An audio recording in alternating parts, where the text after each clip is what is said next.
Hello guys, welcome back to my channel study with आरुई। आज हम पढ़ेंगे केमिस्ट्री का चैप्टर सेकेंड जो है एसिड्स बेसिस एंड सॉल्ट्स। ये हम शॉर्ट वीडियो में लेंगे और इसे पूरा फुल शॉर्ट वंस में कंप्लीट करेंगे इस लेक्चर को। 115 different chemical element are known to us at present. The elements combine to form a large number of compound। मतलब 115 डिफरेंट केमिकल्स एलिमेंट्स हैं जो प्रेजेंट हैं, और ये जो एलिमेंट्स कंबाइन हुए हैं बहुत ही लार्ज नंबर ऑफ कंपाउंड्स में कंबाइन होते हैं।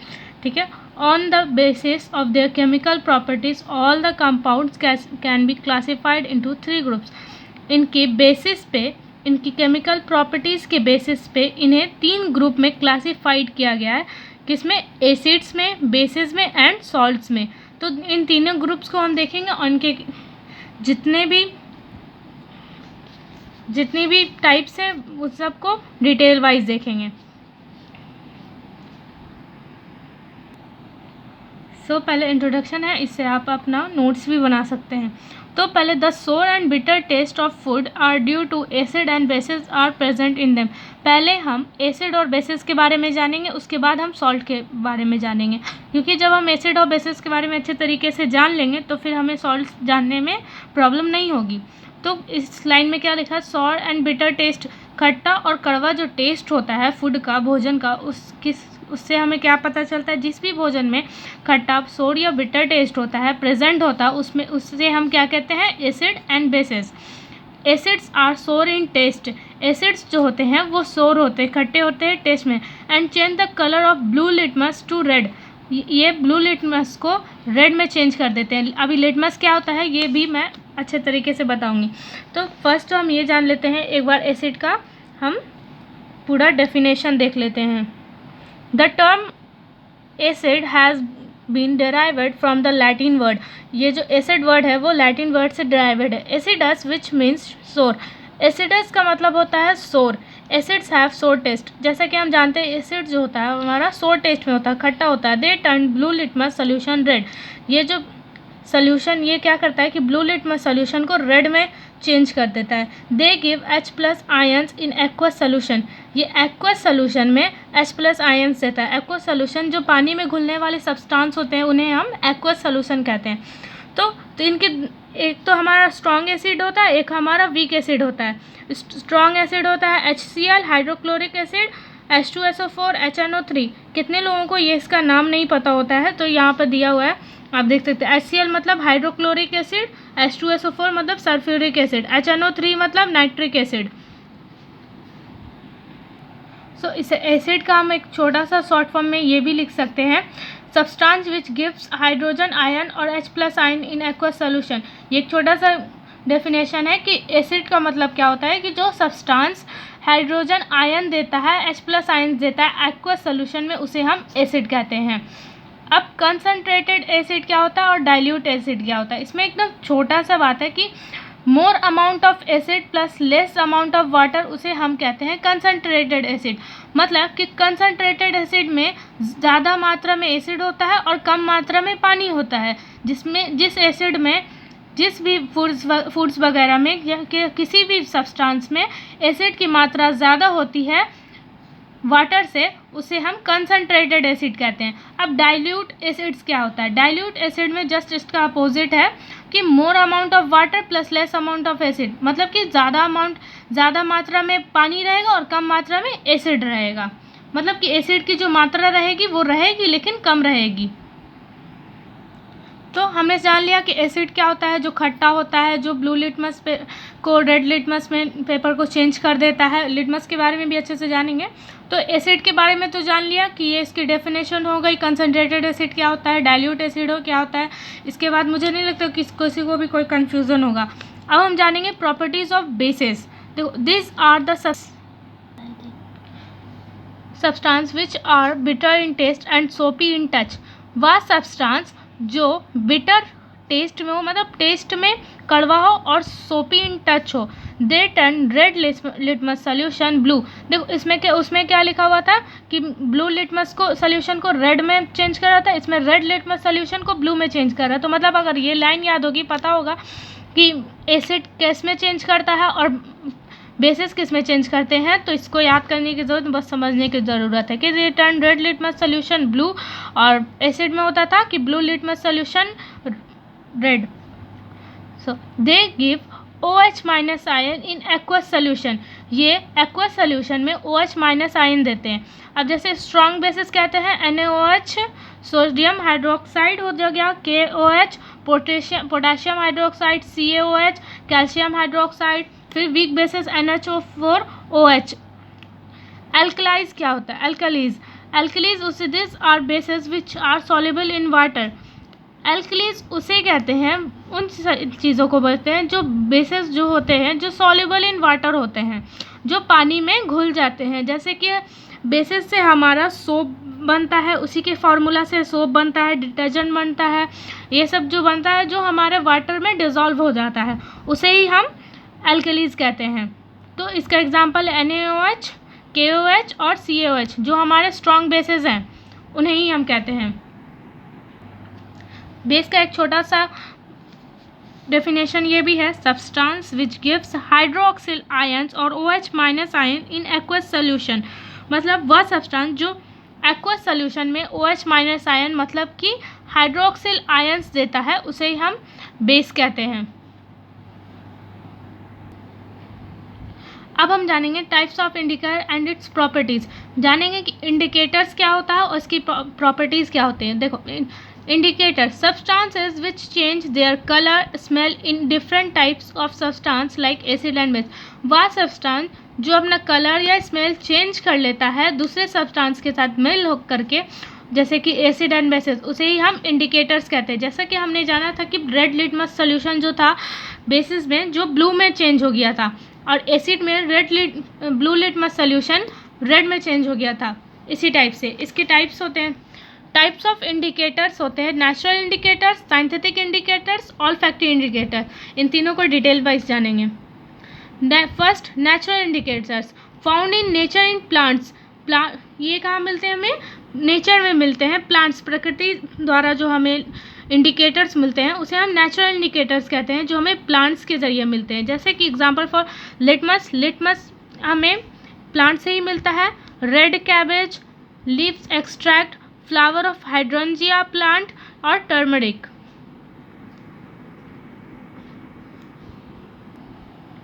अब सेकंड है हमारा synthetic indicator. This are chemical substance. ये जो इसे हम केमिकल सब्सटेंसेस कहते हैं जो केमिकल से बने होते हैं. Example for methyl orange, फेनोल्फथेलीन.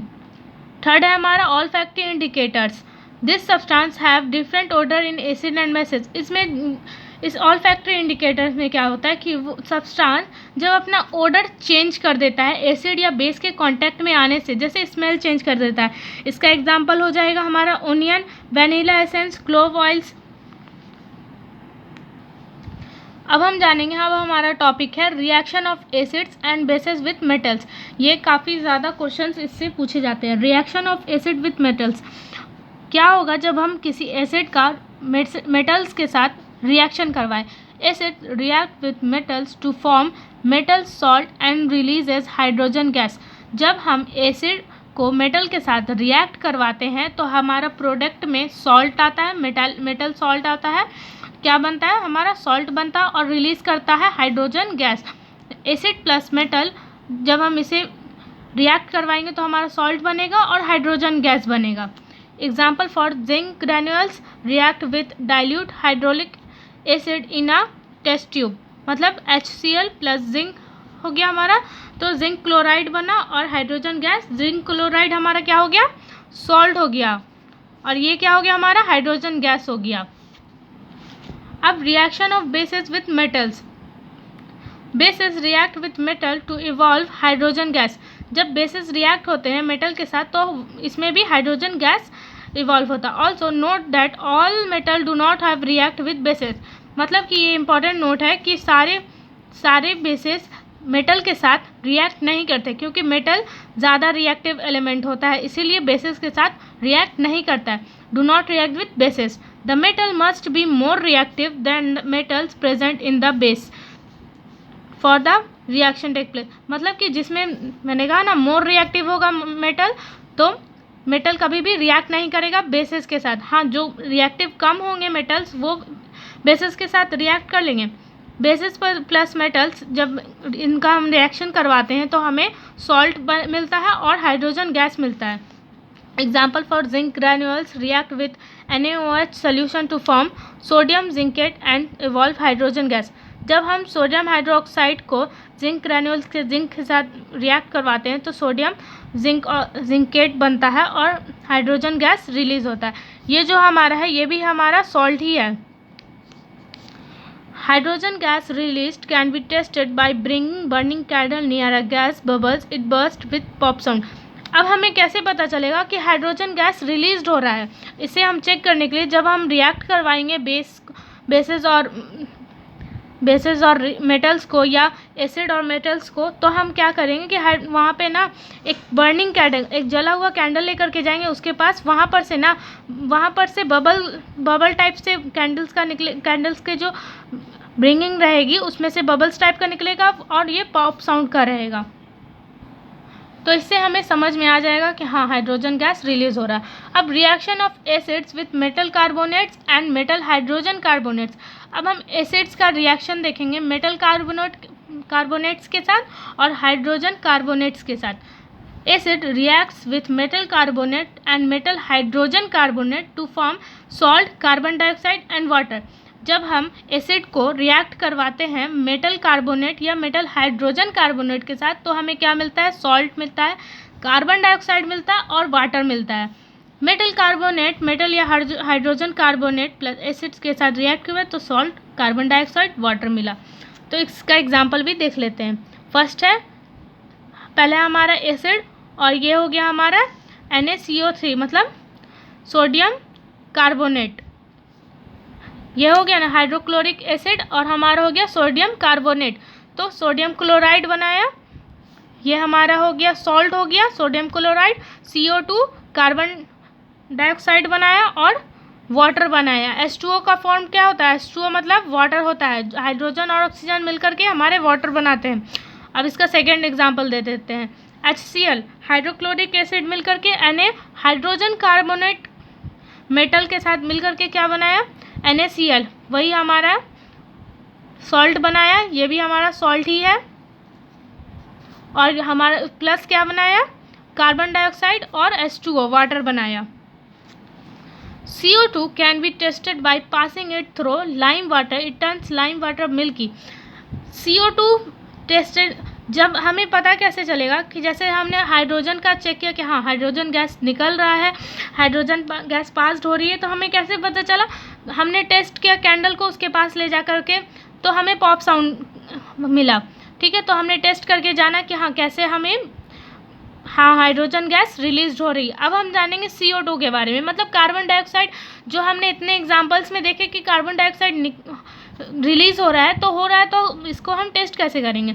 तो tested by through lime water.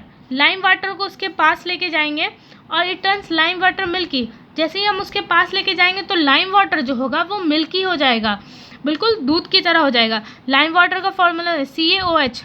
Lime water यही हो गया हमारा calcium hydroxide plus carbon dioxide gas के साथ जब रिलीज करेगा तो कैल्शियम कार्बोनेट बनाएगा और वाटर बनाएगा, वही मतलब मिल्की हो जाएगा। और इससे हमें पता चल जाएगा कि हाँ यहाँ पे जो हम रिएक्शन करवा रहे हैं तो हाँ यहाँ पे हमारी कार्बन डाइऑक्साइड गैस रिलीज हो रही है। When excess CO2 is passed, milkiness disappears. CO3 plus CO2 plus H2O। हाँ, जब हम CO2 को पास कर रहे थे उसके बाद मिल्कीनेस डिसअपियर्स हो जाए। जब पहले तो हमें पता था कि हाँ हमने पास करवाए तो मिल्की हो गया, उसके बाद जब पास करवाने के बाद मिल्कीनेस जब डिसअपियर्स हो जाएगी तो क्या होगा? CaCO3 जो हमारा आया था, रिजल्ट आया था, कैल्शियम कार्बोनेट आया था, कार्बन डाइऑक्साइड और वाटर मिल करके क्या हो जाएगा? हमारा कैल्शियम हाइड्रोकार्बोनेट बना देगा। तो ये क्या होगा? जो लाइम वाटर था हमारा जो मिल्की हुआ था वो जम जाएगा। तो हमें इससे पता है कि हाँ कार्बन डाइऑक्साइड के साथ पहले तो रिएक्शन हुआ तो ऐसे हुआ, जब मिल्कीनेस हटेगा तो क्या हो जाएगा? हमारा कैल्शियम कार्बन डाइऑक्साइड के साथ मिलाएगा तो कार्बन डाइऑक्साइड मिलेगा, फिर वाटर मिलेगा तो क्या होगा? कैल्शियम हाइड्रोकार्बोनेट बना देगा। अब basis do not react with metal carbonates and metal hydrogen carbonate. जैसे कि मैंने पहले ही बताया था कि बेसिस जो होते हैं वो कम रिएक्टिव होते हैं मेटल्स के मुकाबले में, तो मेटल के साथ मेटल कार्बोनेट या मेटल हाइड्रोजन कार्बोनेट के साथ बेसिस रिएक्ट नहीं करेंगे, सो इसका रिएक्शन नहीं हो सकता। तो देखो बेस प्लस मेटल कार्बोनेट या metal hydrogen carbonate, no reaction. Reaction of acid and bases with each other. जब हम एसिड और बेसिस को रिएक्ट करवाएंगे, जैसे कि हमने जान लिया कि हाँ एसिड रिएक्ट किया तो क्या हुआ, बेस को रिएक्ट करवाया हमने मेटल्स वगैरह के साथ, तो क्या हो रहा है। लेकिन अब हम जाने कि जब एसिड और बेस को रिएक्ट करवाएंगे तो क्या बनेगा। एसिड एंड बेसिस रिएक्ट और to form salt and water. जब एसिड और बेसिस को हम रिएक्ट करवाते हैं तो हमारा सॉल्ट और वाटर मिलता है। एसिड बेस रिएक्ट हुआ, हमारा प्रोडक्ट में क्या आ गया, सॉल्ट और वाटर आ गया। न्यूट्रलाइजेशन रिएक्शन, कितनी बार एग्जाम में या स्कूल्स में एग्जाम्स में हमें पूछा जाता है न्यूट्रलाइजेशन रिएक्शन, तो समझ में ही नहीं आता कि ये रिएक्शन कहाँ से चला है। इस reaction of acid with bases is called as neutralization reaction. जब हम एसिड और बेसिस को रिएक्ट करवाते हैं तो उसे ही हम कहते हैं neutralization reaction. Example for HCl hydrochloric acid, sodium hydroxide. जब हम रिएक्ट करें तो क्या बना हमारा, सोडियम क्लोराइड और वाटर बना। तो इसे ही है, इसी रिएक्शन को हमने क्या नाम दे दिया, neutralization reaction. Strong acid weak bases. जब हम किसी स्ट्रॉन्ग एसिड का वीक बेसिस के साथ रिएक्ट करवाएंगे तो वो जो हमारा सॉल्ट होगा वो एसिडिक होगा, क्योंकि एसिड हमारा स्ट्रॉन्ग है, तो हमारा क्या बनेगा, एसिडिक सॉल्ट बनेगा और वाटर बनेगा। जब हम किसी वीक एसिड के साथ स्ट्रॉन्ग बेस को मिलाएंगे तो हमारा सॉल्ट बेसिक सॉल्ट बनेगा और वाटर बनेगा। स्ट्रॉन्ग एसिड और स्ट्रॉन्ग बेस को साथ में मिलाएंगे तो हमारा न्यूट्रल सॉल्ट बनेगा और वाटर बनेगा। या वीक एसिड को वीक बेस के साथ मिलाएंगे तो इसमें भी न्यूट्रल सॉल्ट और वाटर बनेगा। Reaction of metallic oxide with acids. अब हम देखेंगे रिएक्शन का मेटालिक ऑक्साइड्स के साथ, एसिड के साथ। Metallic oxide are basic in nature. Metallic oxides जो होता है वो नेचर में बेसिक होता है। एग्जाम्पल फॉर CaO, MgO, calcium oxide, magnesium oxide और बेसिक ऑक्साइड्स हैं जो मेटालिक ऑक्साइड कहलाते हैं, ठीक है। तो मेटालिक ऑक्साइड और एसिड को जब हम रिएक्ट करवाते हैं तो हमारा क्या बनता है, सॉल्ट और वाटर। ये भी याद रखना है कि मेटालिक ऑक्साइड और एसिड को मिलाते हैं तो क्या बनता है हमारा, सॉल्ट और वाटर। तो हमारा क्या, कैल्शियम ऑक्साइड, ये हमारा मेटालिक ऑक्साइड हो गया। उसके साथ हमने क्या बना, हाइड्रोक्लोरिक एसिड, तो हमारा क्या बन गया, कैल्शियम क्लोराइड बन गया और वाटर बन गया। अब हम जानेंगे reaction of non metallic oxide with basis. अब नॉन मेटालिक ऑक्साइड जो है वो एसिडिक होता है नेचर में, तो इसलिए हम एसिड को एसिड के साथ थोड़ी ना रिएक्ट करवाएंगे, बेसिस के साथ ना रिएक्ट करवाएंगे। तो हम देखेंगे नॉन मेटालिक ऑक्साइड बेस से जब हम बेस को रिएक्ट करवाते हैं तो सॉल्ट बनता है और वाटर बनता है, इसमें भी वही सेम है। और हम CO2 हमने ले लिया, non metallic oxide, calcium hydroxide ले लिया, तो हमारा इसमें क्या आ गया, सोल्यूशन में क्या आ गया, प्रोडक्ट में कैल्शियम कार्बोनेट आ गया और वाटर आ गया। अब हम रिवाइज करेंगे जितने भी रिएक्शन हुए एसिड के साथ, उन्हें रिवाइज करेंगे। इन सब चीज़ों, ये सारे नोट्स हैं जो आप बना सकते हैं अपने क्लास 10 के लिए। इसके अलावा आपको और कुछ भी जानने की ज़रूरत नहीं है, मैंने सारी चीज़ें डिटेल वाइज आपको बता दी है। मुझे नहीं लगता कि इसके बाद आपको कोई भी कन्फ्यूज़न होगा। अगर कोई भी कन्फ्यूज़न होता है किसी भी तरीके का तो आप मुझे कमेंट में बोल सकते हैं। अगर मुझसे हुआ तो मैं कमेंट में जवाब दे दूँगी, नहीं तो मैं आपके लिए एक शॉर्ट वीडियो ज़रूर डालूँगी। रिएक्शन ऑफ एसिड, तो ये सब तो हम देख चुके हैं, लेकिन हम इसे एक बार रिवाइज कर लेंगे। एसिड को मेटल कार्बोनेट के साथ रिएक्ट करवाएंगे तो क्या बनेगा, सॉल्ट और कार्बन डाइऑक्साइड और वाटर। फिर सेकंड, एसिड को मेटल के साथ रिएक्ट करवाएंगे तो सॉल्ट बनेगा और हाइड्रोजन गैस रिलीज होगी। एसिड को मेटल हाइड्रोजन कार्बोनेट के साथ अगर रिएक्ट करवाएंगे तो सॉल्ट बनेगा, कार्बन डाइऑक्साइड बनेगा और वाटर बनेगा। एसिड को मेटालिक ऑक्साइड के साथ जब हम रिएक्ट करवाएंगे तो सॉल्ट बनेगा, वाटर बनेगा। एसिड को बेस के साथ रिएक्ट करवाएंगे तो सॉल्ट बनेगा, वाटर बनेगा। अब रिएक्शन ऑफ बेसिस, बेस को जब मेटल मेटल के साथ रिएक्ट करवाएंगे तो सॉल्ट बनेगा और हाइड्रोजन बनेगा। बेस को मेटल कार्बोनेट के साथ रिएक्ट करवाएंगे तो नो रिएक्शन, क्योंकि मेटल ज़्यादा रिएक्टिव होता है बेस के मुकाबले। तो बेस को जब हम मेटल हाइड्रोजन कार्बोनेट के साथ रिएक्ट करवाएंगे तो इसमें भी नो रिएक्शन। बेस को जब एसिड के साथ रिएक्ट करवाएंगे तो हमारा होगा सॉल्ट बनेगा, वाटर बनेगा। देखो, एसिड को बेस के साथ करवाएं या बेस को एसिड के साथ करवाएं, बनेगा वही सॉल्ट और वाटर। बेस और नॉन मेटालिक ऑक्साइड को जब हम रिएक्ट करवाते हैं तो हमारा बनेगा सॉल्ट और वाटर। अब similarity between all acid and all basis. All acid have, अब हम जानेंगे सिमिलैरिटीज़, एसिड और बेसिस के बीच में क्या सिमिलैरिटीज़ है। देखो, पहला, all acid have H+ ion in common. All acids produce H+ ion. सभी एसिड्स में H+ आयन होते हैं, ये कॉमन है, और सभी एसिड प्रोड्यूस करते हैं H+ आयन। ठीक है, acid produce H+ ion in solution which are responsible for their acidic properties. Acids produce करते हैं H+ आयन्स उन सोल्यूशन में जिसमें रिस्पॉन्सिबल होते हैं एसिडिक प्रॉपर्टीज़ होती हैं, उनमें ही ये अपने आप H+ आयन्स प्रोड्यूस करते हैं। All basis have OH ions. देखो, इसमें सभी बेसिस में हाइड्रोक्सिल आयन्स होते हैं जो कॉमन होते हैं। All basis produce OH- ions. जितने भी सारे बेसिस हैं तो OH- आयन्स बनाते हैं। ये क्वेश्चन बहुत इंपॉर्टेंट है, कितनी बार पूछा जा चुका है, तो इस पर ध्यान रखना, क्योंकि ये पूछा जा चुका है कि सिमिलैरिटी बताओ एसिड और बेसिस में। ये सारी आपकी NCERT की, ये मैं कुछ ऊपर से इधर से उधर से नहीं पढ़ा रही, ये सारे नोट्स मैंने बनाए हुए थे, तो सोचा कि आप लोगों से इसी नोट्स से पढ़ा दूं ताकि आप लोगों को सही से समझ में आ जाए। ये सारी लाइंस NCERT की ही हैं। अब हम जानेंगे एसिड और basis in water solution. Acid produce H+ ion in presence of water. Acid जब H+ आयन प्रोड्यूस करता है जब प्रेजेंस ऑफ वाटर के प्रेजेंस में होता है तब। और H+ ion can not exist alone. H+ ion जो है वो अलोन, अकेला कभी भी एग्जिट नहीं है। दे एग्जिट H3O+ हाइड्रोनियम आयन्स के साथ ही एग्जिस्ट करता है। तो हमारा क्या हो गया, देखो, H+ आयन्स हो गया, H2O हो गया, तो हमारा H3O बन गया ना, HCl हुआ, H2O हुआ, H3O+ बन गया और Cl बन गया। तो basis when dissolve in water gives OH- ions. जब बेसिस डिसॉल्व होते हैं वाटर में तो हमें क्या देते हैं, OH- आयन्स देते हैं।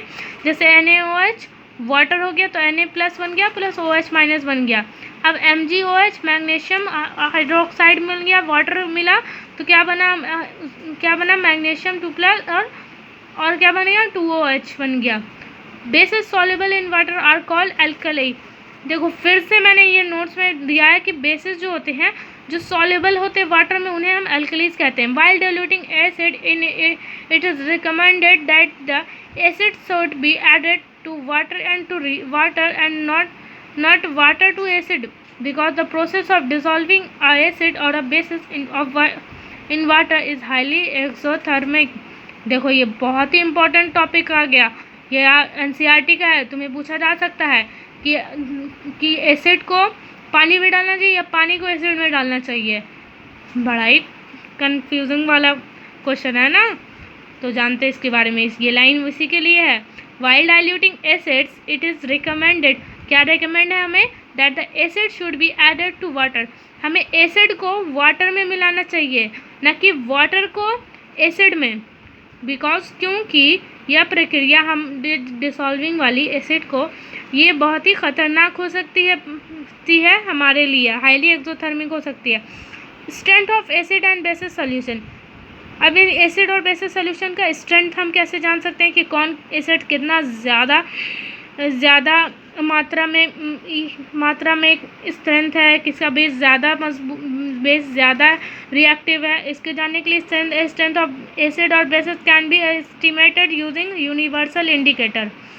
यूनिवर्सल इंडिकेटर के बारे में भी आ गया, इसके बारे में भी बता दे रही हूँ अभी।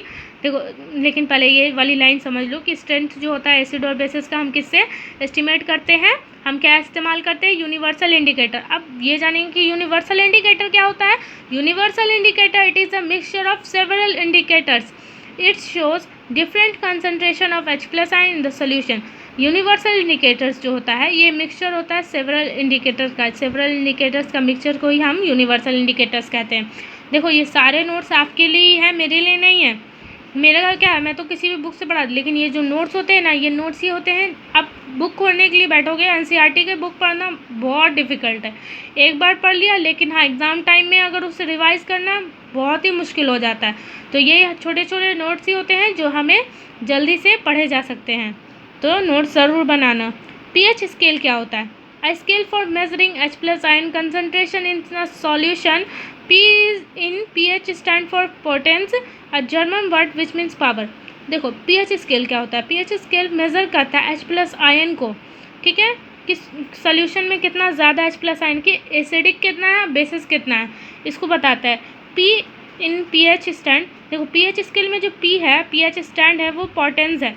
ये जर्मन वर्ड है जिसका विच मीन्स पावर। पावर मतलब देखो इसके नाम से ही पता चला कि स्केल क्या बता रहा है, पावर बता रहा है। किसका? एसिड और बेस में कितना पावर है, क्या है, ये बता रहा है। तो ये बताया, तो हमने if value of pH is equal to 7 neutral solution, तो मतलब अगर किसी भी चीज़ का वैल्यू अगर 7 पे आता है तो वो न्यूट्रल सोल्यूशन है। मतलब क्या बताया था, एसिड स्ट्रॉन्ग बेस क्या होगा, हमारा न्यूट्रल सोल्यूशन होगा। वीक एसिड वीक बेस हमारा न्यूट्रल सोल्यूशन होगा। अब if value of pH is less than 7, अगर वैल्यू हमारी पीएच स्केल की 7 से 7 से कम हुई, जैसे कि 6, 5, 4, 3, 2, 1 हुई, तो एसिडिक सोल्यूशन है। अगर more than, if value of pH more than 7, basic solution हमारा हो जाएगा। मतलब कि 7 से ज़्यादा हुई, 8, 9, 10 इस तरह से हुई तो हमारा बेसिक सोल्यूशन हो जाएगा। देखो तो यही हमारा कंसनट्रेटेड एसिड OH- है। अब देखो on diluting acid pH increase, on diluting a base pH decrease. जैसे ही डाइल्यूटिंग एसिड बढ़ता है तो पीएच इंक्रीज होता है, और डाइल्यूटिंग एसिड कम होता है तो बेस डिक्रीज होता है। तो ये है हमारा 7। देखो इस तरफ हमारा एसिडिक हो गया, लेफ्ट साइड में हमारा एसिडिक हो गया, और राइट साइड में हमारा बेसिक हो गया, और बीच में 7 जो है वो न्यूट्रल है। इंक्रीज, देखो यहाँ पे लिखा हुआ ना, increase in H+ ions, increase in H+ ions, decrease in H+ ions. अब हम pH ऑफ सॉल्ट्स के बारे में जानेंगे। स्ट्रॉन्ग एसिड प्लस स्ट्रॉन्ग में न्यूट्रल सॉल्ट, pH 7 हो गया। Salt of strong acid weak base acid salt हो गया, pH इससे 7 से ज़्यादा हो गया, ठीक है। सॉल्ट ऑफ स्ट्रॉन्ग बेस में क्या हो गया, वीक एसिड हो गया, तो बेसिक सॉल्ट हो गया, pH से 7 से ज़्यादा हो गया। मतलब इसी तरीके chemical formulas for common salt. अब केमिकल फार्मूला कॉमन सॉल्ट के लिए है NaCl का, तो पहला, दूसरा, तीसरा, चौथा, पाँचवा, ये 5 फार्मूलाज है जो हमें देखने हैं, तो एक एक करके हम देखेंगे। सोडियम हाइड्रोक्साइड NaOH जिसे हम कहते हैं, इसके नाम भी मैंने लिख दिए ताकि जिन्हें नहीं आता उन्हें सही से समझ में आ जाए। When electricity is pass through an aqueous solution of NaCl brine, it decompose to form NaOH chloralkali process. जब हम इलेक्ट्रिसिटी को पास करते हैं एक्वस सोल्यूशन से तो NaCl ब्राइन रहता है, तो डिकम्पोज होता है हमारा NaOH। तो मतलब कि जब हम NaCl वाटर को अगर मिक्स करते तो हमारा क्या इसके इलेक्ट्रिसिटी पास करते तो हमारा क्या हो जाता है, सोडियम हाइड्रोक्साइड हो जाता है, और क्लोरीन बच जाता है, क्लोर बच जाता है, और हमारा हाइड्रोजन हो जाता है। मतलब एट एनोड है हमारा क्या निकलता है, Cl को, और एट कैथोड हमारा H2। नियर कैथोड हमारा NaOH सोल्यूशन इज फॉर्म्ड होता है। यूजेस, इसमें इसके यूजेस क्या होते हैं, वही इसके यही यूजेस हैं। H2 का फ्यूल्स मार्गरीन है, Cl2 का वाटर ट्रीटमेंट, PVC CFS में होता है, HCl का क्लीनिंग, स्टील्स मेडिसिन में होता है, NaOH का degreasing metal, soaps and paper making में होता है, Cl2 प्लस NaOH का bleach household bleaching fabrics में होता है। अब सेकेंड है हमारा ब्लीचिंग पाउडर जो CaOCl होता है, ठीक है, कैल्शियम क्लोराइड होता है। तो it is produce by the action of chlorine on dry slaked lime. जब कोई भी क्लोरीन का ड्राई स्लेक्ड लाइम के साथ एक्शन होता है तो वही ये हमारा ब्लीचिंग पाउडर प्रोड्यूस होता है, जैसे कि Cl2 प्लस CaOH हो गया हमारा, क्लोरीन और कार्बन, कैल्शियम हाइड्रोक्साइड हो गया हमारा, तो क्या बन गया, तो ये हमारा आंसर हो गया CaOCl2 प्लस H2O, वाटर बन गया हमारा। Use as bleaching cotton and linen in textile industries में इस्तेमाल होता है, bleaching wood pulp in paper factories में, oxidising agent in chemical industries में इस्तेमाल होता है। ये इसका एग्जाम्पल था।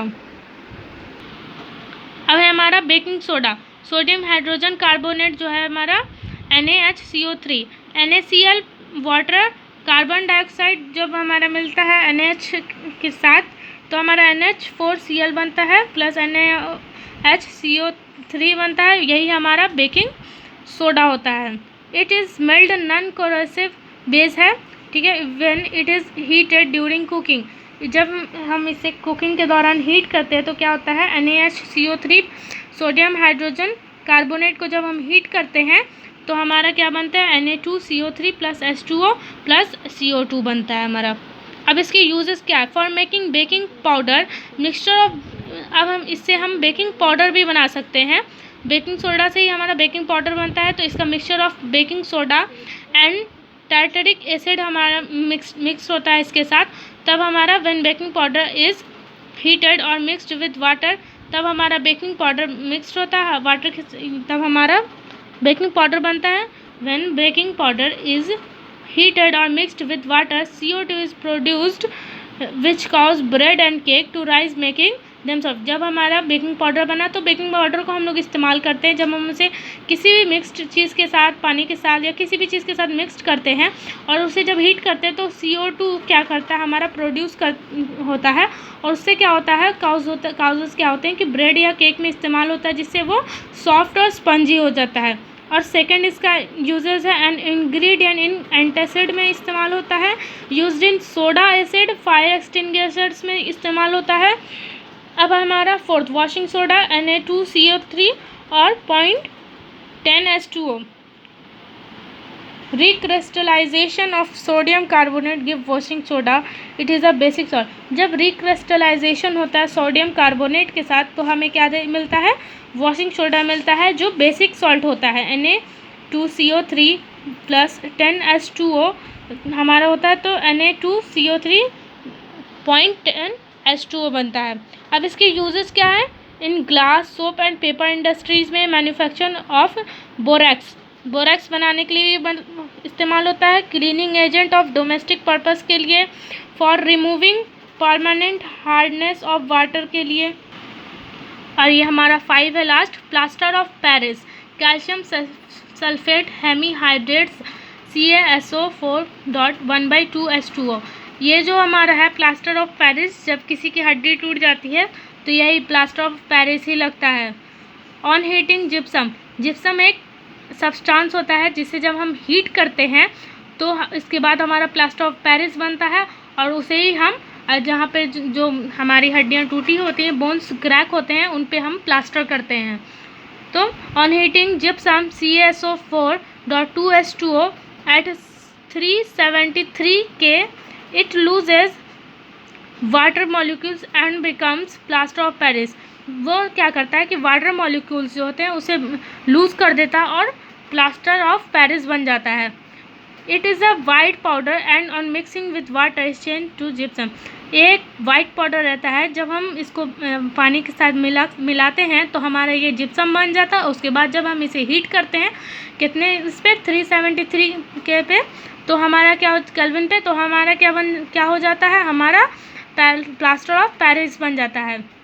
तो इसी का यही हमारा फॉर्मूला है, CaSO4.1/2 H2O plus 1/2 H2O, CaSO4 हमारा बना .2 H2O बना है। इसके यूजेस क्या है, देखो मैंने पहले ही बताया था, doctor uses pop for supporting fractured bones, जो हड्डियाँ टूट जाती हैं, फ्रैक्चर हो जाती हैं, उनमें डॉक्टर्स इस्तेमाल करते हैं प्लास्टर ऑफ पेरिस का। POP का शॉर्ट फॉर्म है, फुल फॉर्म यही है, plaster of Paris. For making toys, material for decoration के लिए जो मटेरियल्स बनता है, टॉयज़ वगैरह बनते हैं उसमें इस्तेमाल होता है। फॉर मेकिंग सरफेस स्मूथ, किसी भी सरफेस को स्मूथ बनाने के लिए इस्तेमाल होता है। और एक क्वेश्चन है वाटर ऑफ क्रिस्टलाइजेशन क्या होता है। It is the mixed number of water molecules present in one formula unit of salt. जब कोई भी एक fixed number of water molecules present होता है फार्मूला में किसी सॉल्ट के, उसे ही हम कहते हैं वाटर ऑफ क्रिस्टलाइजेशन। जैसे कि इसके एग्जांपल है CuSO4.5H2O हैज़ 5 वाटर मॉलिक्यूल्स हो गए, Na2CO3.10H2O हैज़ 10 वाटर मॉलिक्यूल्स हो गए, CSO4.2H2O हैज़ 2 वाटर मॉलिक्यूल्स हो गए। तो इसे ही हम वाटर ऑफ क्रिस्टलाइजेशन कहते हैं, जिसमें हमें पता चलता है कि हाँ वाटर के जो मॉलिक्यूल्स हैं वो कितने प्रेजेंट हैं। तो इसी के साथ हमारा ये पूरा जो चैप्टर था वो ख़त्म होता है, एंड होता है। इसके पूरे चैप्टर मैंने कंप्लीट करवा दिया। So thanks for watching my videos.